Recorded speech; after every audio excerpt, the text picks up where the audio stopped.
Beleza, então, pessoal, bora para primeira parte aqui da carta de 2 Coríntios, né? Paulo escreve essa carta e ele sauda, né? Cumprimentando ali o seu amigo Timóteo e a toda a igreja em Corinto. E ele vai dizer, olha, Cristo ele nos consola nas tribulações e nós também consolamos os que passam tribulações. Assim como os sofrimentos transbordam sobre nós, igualmente transborda a consolação. E Paulo, né, juntamente ali com seus amigos missionários, passavam por várias tribulações. Então ele estava dizendo, olha, para a igreja em Corinto, que eles, né, se alegrassem nessas tribulações, porque essas tribulações deles estavam fazendo com que o povo, né, o povo de Corinto, aqui nesse caso, eles ficassem com mais fé ainda. E eles vai dizer, olha, somos atribulados e consolados para que vós da mesma forma suporte as aflições que nós passamos. Paulo ele vai dizer que na Ásia ele sofreu tanta tribulação, né, ele e juntamente com ele seus amigos, que eles chegaram a perder a esperança de vida, mas ainda assim, né, eles permaneceram no Senhor. Ele vai dizer, olha, nossa glória é o testemunho da nossa consciência de que temos conduzido no mundo um relacionamento de santidade e sinceridade que vem de Deus. Eu planejo visitar vocês durante a viagem da Macedônia e de lá, por vosso intermédio, ser enviado à Judéia. Paulo explica que se vai ter o sim ou não do povo, né? Ou seja, nessa viagem, né? Vocês vão me ajudar ou não? Eu sei que de Deus eu já tenho sim, ele diz isso. Agora eu quero saber de vocês. Então Paulo está dizendo, meio que fazendo uma provocação. Será que vocês vão realmente me ajudar, né? Com uma passagem, seja com ajuda financeira para que eu possa estar fazendo minha viagem missionária? É esse o ponto aqui. Deus é que faz ficarmos firmes nele. Ele faz habitar o Espírito Santo em nossos corações. Invoco Deus como minha testemunha de que foi para vos poupar que não voltei a Corinto. Então Paulo, né, ele teve ali em Corinto, passou algum tempo, me esqueci agora quanto tempo que ele passou ali na cidade, mas ele fala de pelo menos 2 vindas ali, né, onde ele escreve a primeira e segunda carta aos Coríntios, e Paulo também tem, aparentemente, por uma terceira vez, né, ele passa aqui por Corinto também, e se eu não me engano é em 1 Coríntios que fala sobre isso, né? Então, né, Paulo tá dizendo aqui que, né, ele não voltou a Corinto para poder poupar, mas ele teve essas no mínimo três passagens, né, por Corinto. Não temos domínio pela vossa fé, somos vossos cooperadores. Pela fé vocês estão firmes. Paulo decidiu não mais ir visitá-los com tristeza. Minha alegria é ver vocês felizes. Eu vos escrevi em meio a grande aflição e angústia de coração para saberem como é profundo o meu amor por vocês. Então Paulo sempre ressalta, né, essa questão que ele amava essa igreja, mas ele sempre estava passando por essas tribulações, porque aonde Paulo ia e pregava, além das tribulações, né, de já pregar o evangelho, por vezes ele ser perseguido, ele ainda estava sendo perseguido não só para os novos convertidos, mas para os judeus que perseguia Paulo aonde ele ia. Se Paulo tinha ido na Acaia, depois ele estava em Corinto, então ele ganhava alguns irmãos na Acaia, isso é só um exemplo. E aí alguns irmãos aqui da Acaia, alguns judeus, perseguia Paulo. Então Paulo, na próxima cidade onde ele estivesse, se fosse em Troade, fosse em Corinto, alguns judeus iam até lá para poder provocar Paulo, para poder, né, incitá-lo, dizer que o que ele estava fazendo não estava certo, enfim, era, né, essa tribulação que Paulo passava. E ele diz agora, olha, se alguém tem causado tristeza, não entristeceu somente a mim, mas a todos. E ele vai dizer agora que é a punição imposta àquela pessoa que dá a entender que foi aquele homem que estava tendo relações sexuais com a esposa do próprio pai. Então ele vai dizer, olha, a punição imposta a esse cara já foi o suficiente. Então agora, né, demonstre o amor fraternal por ele, para que ele não possa ser, né, consumido por uma amargura excessiva. Então, né, teve o tempo da punição, mas que agora os irmãos, né, pudessem receber esse homem. Então Paulo vai dizer agora que quando ele teve em Troade, né, ele ficou muito magoado porque ele não viu seu amigo Tito. Então, lendo aqui, né, o manual de Halley, Henry Halley, né, que foi um homem que leu bastante vezes a Bíblia, e ele faz um manual e ele vai dizer o seguinte, que nesse caso aqui dessa igreja em Corinto, Tito foi enviado, né, posteriormente aqui a Corinto para poder resolver esse problema desse homem, porque precisava ter uma atitude mais dura, porque esse homem aparentemente, esse homem que foi pego cometendo esse tipo de, né, ficando com a mulher do próprio pai, ele era uma espécie de líder aqui em Corinto, então precisava de uma pessoa mais dura para poder exortar ele. E Timóteo já era um cara mais tímido, né? Então, assim, por isso que ele envia a Tito para essa missão. E ele ficou, né, magoado aqui quando Paulo vai dizer que ele ficou chateado quando não viu o Tito, mas posteriormente ele vai enviar a Tito aqui para Corinto para resolver esse problema. Para Deus somos o aroma de Cristo entre os que estão sendo salvos e mesmo para os que estão perecendo. Então, quando os cristãos, aqui a essa época, né, Roma, eles levavam os cristãos para serem mortos ali no Coliseu, como um atrativo, né, para as pessoas. E o fato é que aquele lugar, né, os momentos que antecediam a entrada dos cristãos ali na arena, havia cheiro de morte, porque eles já sabiam que ia morrer, né? Então, isso realmente demonstrava cheiro de morte. E agora Paulo está dizendo que nós somos o aroma de Cristo, ou seja, nós somos as boas notícias de que, embora aconteça essas coisas, Cristo ele nos deu a promessa que da mesma forma que ele ressuscitou, nós também ressuscitaremos e nós temos uma vida plena nele. Então, Cristo é esse aroma de vida. Da mesma forma que tinha coisas que traziam cheiro de morte para os cristãos, Cristo compensava né, instruindo homens de Deus a exalarem o teu perfume através da pregação do Evangelho. Ao contrário, ele continua, ao contrário de muitos pregadores, nós não somos mercenários da palavra de Deus, mas anunciamos com Cristo toda a sua sinceridade. Então, a essa época que ainda assim, né, tinha homens que pregavam o Evangelho, né, por interesse financeiro e não por paixão a palavra do Senhor. E aí ele vai dizer, olha, eu não estou querendo, gente, recomendar a mim mesmo. Foi eu que abri essa igreja em Corinto, né? Paulo, assim, estava querendo dizer isso. Então, você vai ver aqui que, né, ele vai dizer que, olha, eu não estou querendo recomendar nós mesmos. Vocês são a carta, né, de recomendação. Vocês são as minhas próprias cartas de recomendação.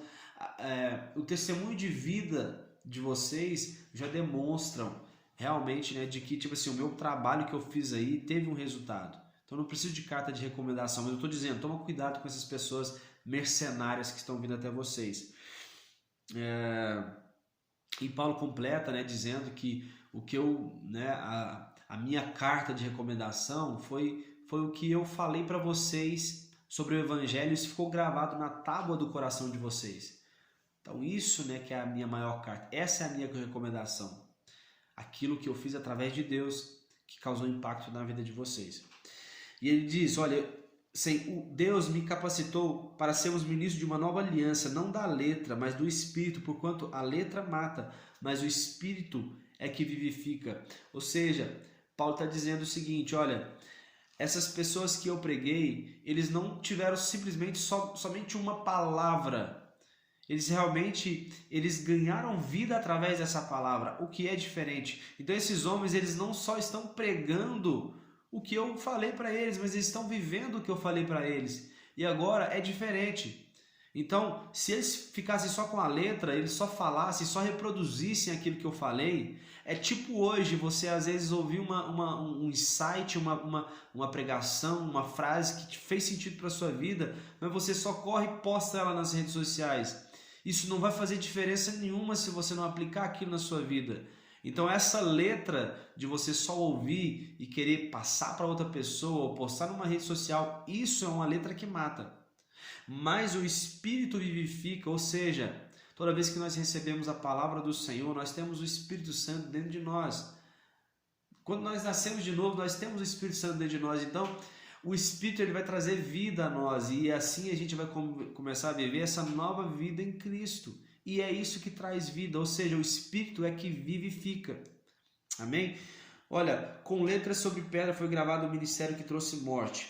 E ele vai dizer, olha, se esse ministério que trouxe condenação, qual ministério? Isso vai falar da lei, né, dada por Moisés, da tradição que foi seguida através ali de Moisés no deserto. E vai dizer, olha, se esse ministério da condenação era glorioso, ainda mais o ministério da justificação, que é o ministério de Cristo. O que Paulo está dizendo é o seguinte, gente, se a lei teve efeito, a lei foi gloriosa, cara. Sabe, mas se a lei foi gloriosa, então Cristo foi muito maior ainda, porque Cristo cumpriu a lei e ele nos deu uma nova lei. E qual que é a nova lei? Amarás o Senhor teu Deus com toda a tua alma, com todo o teu coração, com todo o teu entendimento, e ao próximo como a ti mesmo. Então, essa nova lei que Cristo, essa graça, ela é muito maior do que essa velha aliança que foi feita entre Deus e o homem. Certo? O esplendor que estava se dissipando se manifestou em glória. Quanto maior será a glória do que permanece. A lei se dissipava e Cristo permanecia, então a lei ela teve domínio até o momento que Cristo ele bradou que estava consumado, e aí o véu do templo se rasga. Então naquele momento a gente passou a viver uma nova aliança. Então a lei ela estava se dissipando e Cristo estava permanecendo eternamente.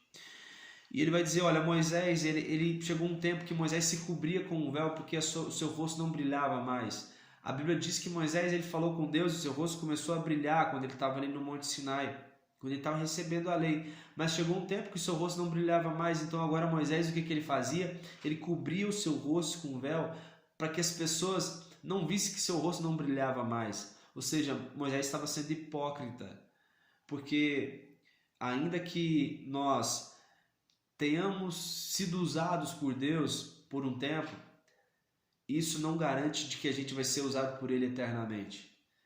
Então, acontece que às vezes muitos homens e mulheres de Deus, eles são usados por um tempo e acaba que depois eles perdem essa conexão com Deus, perdem a sua essência e agora, já estão destituídos ali da sua autoridade espiritual que Deus havia dado, porque eles passaram a servir a homens e não servem mais a Deus.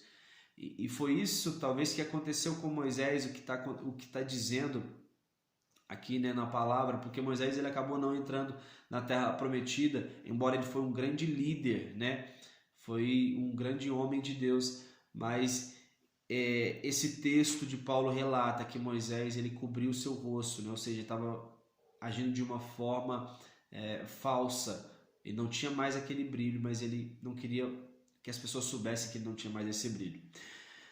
A mente dos israelenses se fechou, pois até mesmo hoje o véu permanece quando é lida a antiga aliança. E Cristo foi que removeu esse véu.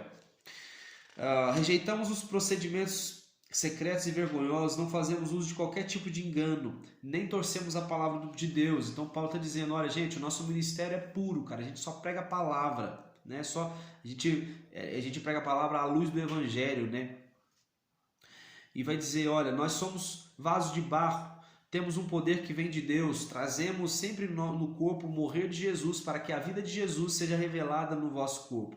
Somos entregues à morte todo dia. E aí Paulo vai citar um texto da antiga aliança que vai dizer o seguinte, olha, criei, por isso eu declarei.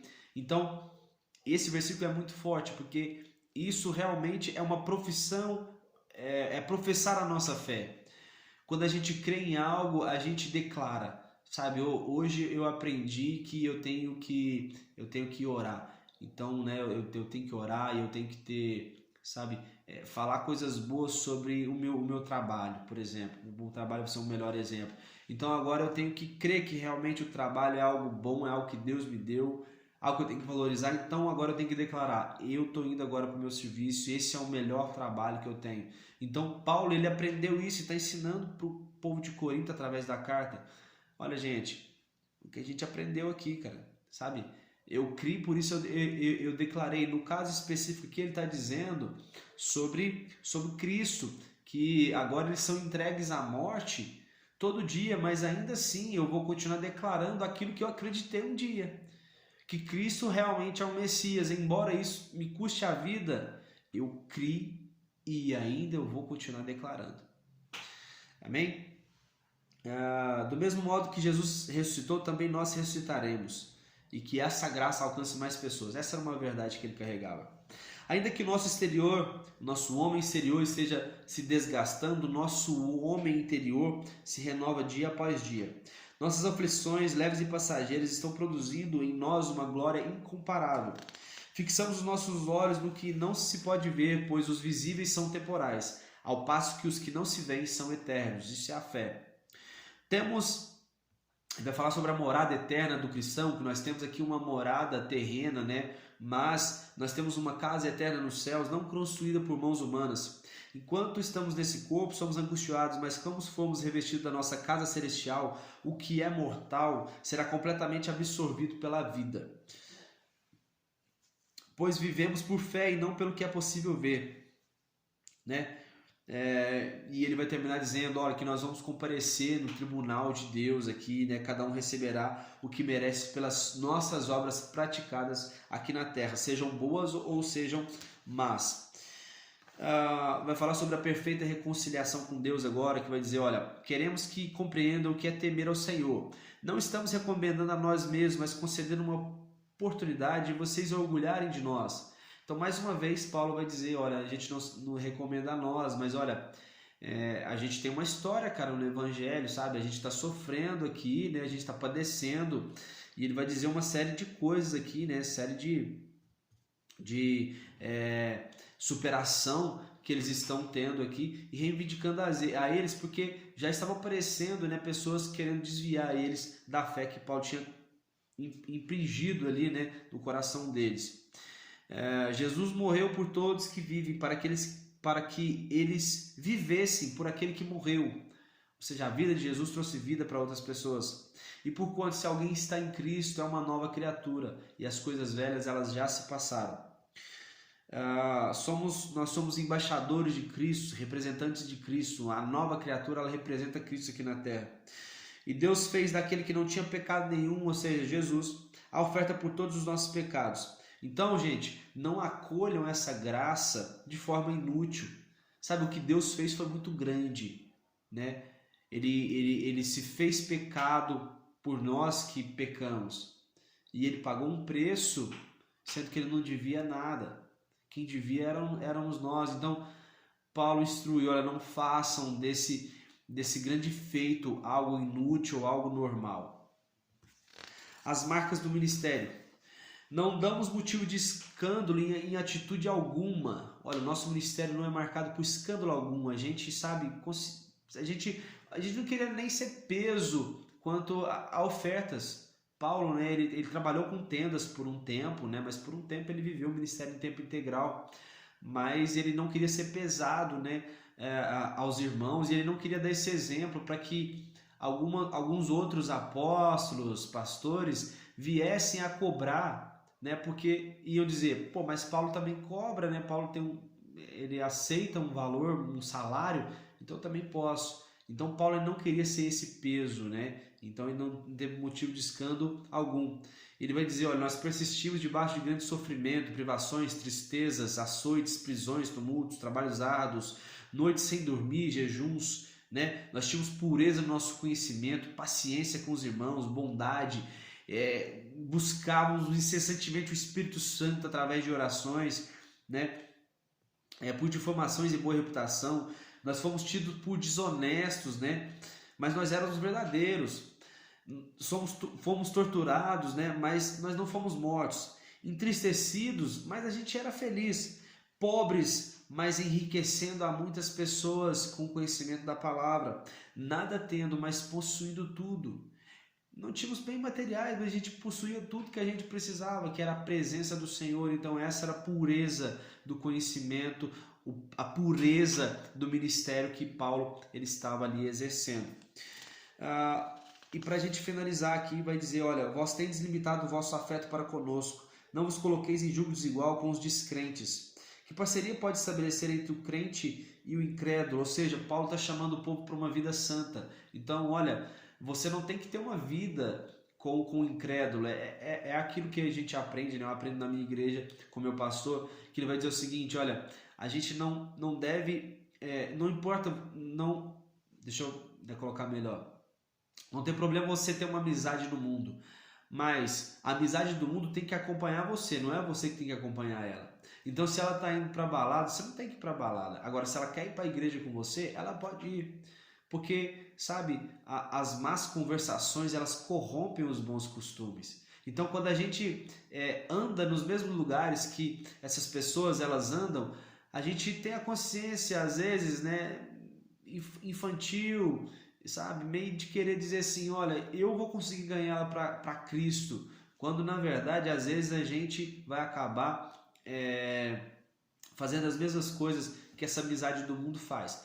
Pode haver a possibilidade de você ganhar a pessoa? Pode haver, mas a questão é, você tem que trazer essas pessoas para o meio onde você vive, para os lugares onde você frequenta, e não você frequentar esses lugares. Se você for frequentar, eu creio que você tem que estar com sua fé consolidada. É isso que Paulo está dizendo. Olha, que parceria pode estabelecer o crente e o incrédulo, né? Que acordo pode existir entre o templo de Deus e os ídolos. O Senhor diz para sair do meio desse povo e Ele nos receberá. Nos purifiquemos de tudo que possa contaminar o corpo e a alma, aperfeiçoando a santidade e o temor do Senhor. Ou seja, nos purifiquemos de tudo que possa contaminar o corpo e a alma. Então, se você está indo para um lugar, ou você quer fazer um evangelismo, eu sei que tem gente que arde o coração para fazer evangelismo, mas se você ainda não está forte o bastante para poder ser uma influência no mundo, então é melhor você, né, ficar debaixo das asas do Senhor, protegido, frequentando uma igreja, andando com pessoas mais fortes do que você espiritualmente, para você purificar, para você ter essa vida santa no Senhor. Paulo vai continuar dizendo, olha, não prejudicamos a ninguém, né? Jamais aproveitamos de ninguém. Minha confiança em vós é grande, minha confiança em vocês, povo de Corinto, é muito grande, e muito me orgulho por vossa causa. Eu sinto-me confortável em toda a nossa tribulação. Ou seja, embora tenha acontecido coisas absurdas na igreja de Corinto, Paulo, né, ele fazia questão de mencionar a alegria que ele tinha naqueles cristãos ali da igreja de Corinto. E a gente termina por aqui, já já a gente volta com mais. Que Deus abençoe vocês, tamo junto, um abraço.